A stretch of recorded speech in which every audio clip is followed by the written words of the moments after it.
For the squat, we're going to think about a few phases here.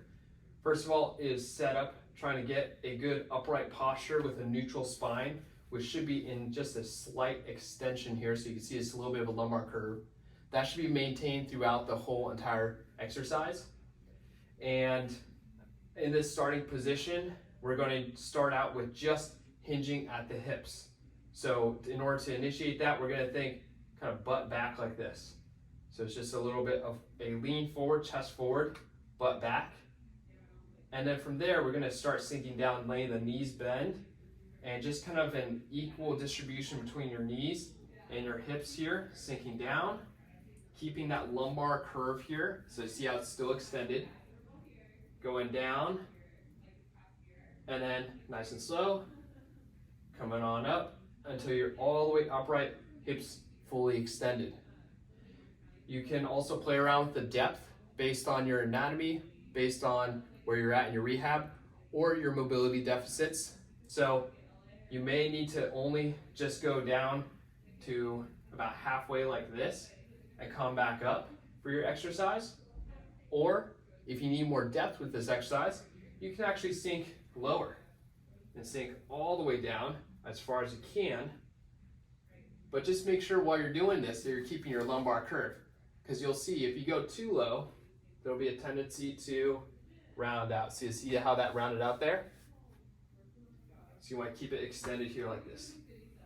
So again, the full exercise looks like this. Sink it back and down,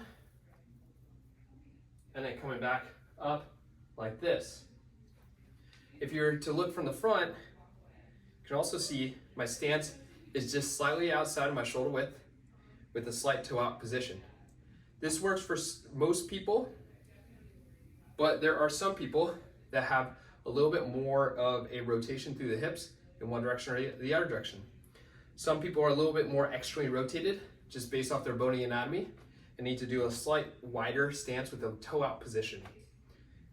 And that's okay. You just have to adjust based off you. Other people need a little bit more narrower stance and a slightly more forward position with the toes. Like that.